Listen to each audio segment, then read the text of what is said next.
रोली की शादी उसके माँ बाप एक आलसी लड़के से करा देते हैं। चलो, रोली की शादी हुई और हमने गंगा नहाई। और क्या, बेटियां तो होती ही हैं बोझ।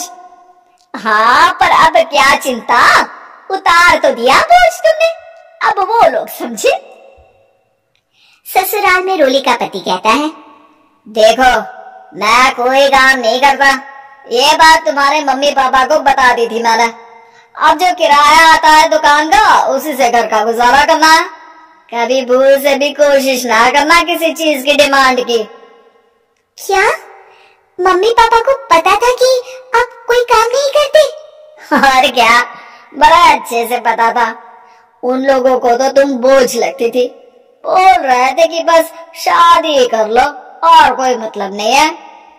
रोली को ये सुनकर बहुत गुस्सा आता है, लेकिन करती भी तो क्या, क्योंकि वो जानती थी कि उसके माता पिता ऐसे ही हैं। जैसे तैसे रोली दिन काट रही थी। रोली को एक प्यारी सी बेटी होती है। धीरे धीरे वो बड़ी होती है और उसके साथ उसकी जरूरतें भी बढ़ती जाती है। सुनिए जी, अब तो सिमी बड़ी हो रही है, उसका स्कूल में दाखिला कराना है। मैंने अब तक तो जैसे तैसे समय काट लिया, लेकिन मैं बच्ची की परवरिश में कोई कमी नहीं रखूंगी। अरे क्या है यार, अब तो लगता है कोई ना कोई काम ढूंढना ही पड़ेगा। अब पति रोज काम की तलाश में जाता और बिना किसी काम के वापस आ जाता। रोली समझ जाती है कि पति के अंदर अब काम करने की क्षमता नहीं है। वो बेटी को उच्च शिक्षा देने के लिए कुछ करना चाहती थी, लेकिन करती तो क्या करती। एक दिन रोली की सहेली कहती है, रोली, मेरी कोई औलाद नहीं है। अगर तू मेरी औलाद को जन्म दे तो मैं तुझे तेरे मुंह मांगे पैसे दूंगी।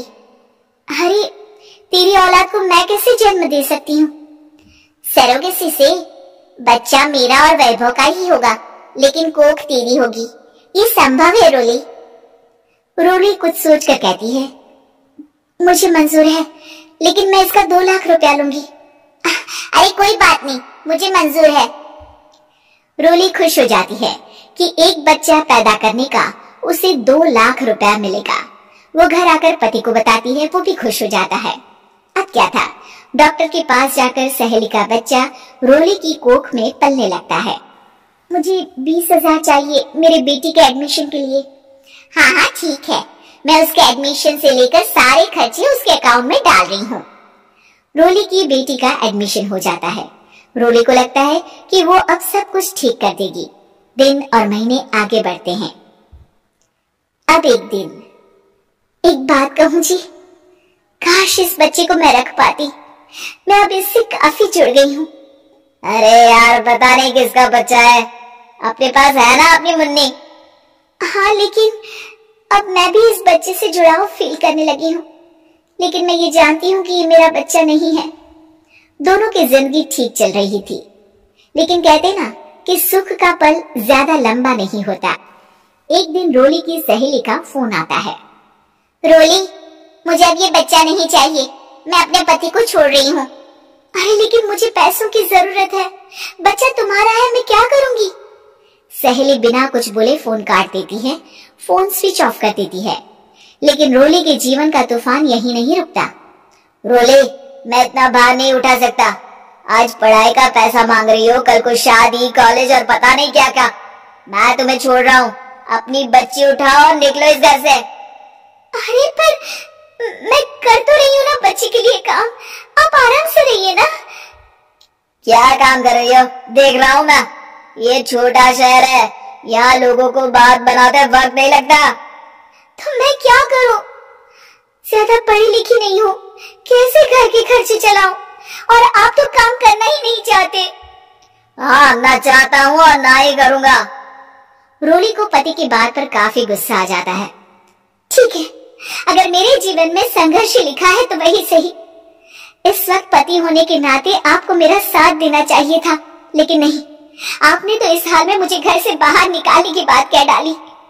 देखो, ये सारी फालतू की बातों के लिए वक्त नहीं है मेरे पास। रोली, जिसकी कोख में किसी और का बच्चा था और साथ छोटी सी बेटी, पति का घर छोड़कर रास्ते पर आ जाती है। रोली के पास मायके के सिवा दूसरा कोई रास्ता नहीं होता। अरे रोली कैसी है? कितने दिनों के लिए आई है? हमेशा के लिए माँ। वो माँ को सारी बात बता देती है। ओए लड़की, इतनी हिम्मत का काम कर लिया। अरे ना, यहाँ कोई जगह नहीं है। तुम तो अपना बोरिया बिस्तर उठाओ और निकलो यहाँ से। रोली के पास अब मायके का रास्ता भी नहीं बचता। वो चुपचाप बच्ची को लेकर जा रही थी कि उसे दर्द होता है और वो डॉक्टर के पास चली जाती है और फिर वहां वो एक प्यारे से बेटे को जन्म देती है। कितना प्यारा है, कितने अभागे हैं इसके माँ बाप जो इसके पैदा होने पर भी नहीं है। तभी वहां डॉक्टर आ जाती है। रोली, बच्चे के पिता तुमसे मिलना चाहते हैं। आपका बहुत बहुत शुक्रिया। मैं इस बच्चे को पालूंगा, भले ही इसकी माँ ने इसे छोड़ दिया हो, पर मैं अपनी जिम्मेदारी निभाऊंगा। तो क्या आप मुझे इसके पैदा करने के लिए जिन पैसों की बात हुई थी वो भी देंगे? हाँ, और साथ ही आप चाहे तो मेरे घर में रहकर मेरे बच्चे की देखभाल भी कर सकती हैं। मैं उसके लिए आपको सैलरी दे दिया करूंगा। रोली को लगता है कि जैसे भगवान ने उसके लिए सुकून का रास्ता खोल दिया। वो अब मुकेश के साथ उसके घर चली जाती है, जहाँ रहकर वो उस बच्चे की देखरेख करती है। अब मुकेश के घर को रोली अच्छे से संभाल लेती है। उसके लिए खाना बनाने से लेकर बच्चों की देखभाल और घर की देखरेख। धीरे धीरे मुकेश को रोली से प्यार हो जाता है। रोली, तुम्हारी बेटी और मेरा बेटा बिल्कुल भाई बहन की तरह साथ रहते हैं। हाँ, आखिर है तो एक ही कोख के बच्चे, अटैचमेंट तो होगा ही ना। रोली, तुमने घर और मुझे दोनों को संभाल लिया। ये तो मेरा काम है। आपने भी तो मुझे छत दी जिससे मैं अपनी बेटी की पढ़ाई और भविष्य के लिए पैसे जोड़ सकूं। रोली, क्या तुम मुझसे शादी करोगी? अब मैं जानता हूँ तुम्हारी भी शादी कुछ खास अच्छी नहीं रही। रोली को मुकेश की बात ठीक लगती है। वो उससे हाँ बोलने की सोच ही रही होती है कि उसके पहले पति का फोन आ जाता है। रोली, मैं बहुत परेशान हूँ। मेरा एक्सीडेंट हो गया है। मैं चाहता हूँ तुम वापस आ जाओ। रोली को पुराने पति की चिंता होने लगती है। वो सोचती है कि वो क्या कर रही थी। हाँ ठीक है, मैं आ रही हूँ। हाँ रोली, आ जाओ, लेकिन बच्ची को कहीं हॉस्टल में छोड़कर आना, क्योंकि मैं नहीं चाहता कि हम लोगों के बीच फिर से वो सारी बातें हो। रोली को समझ आ जाता है कि पति आज भी सुधरा नहीं है। वो पति के पास जाने से इनकार कर मुकेश को हाँ कर देती है।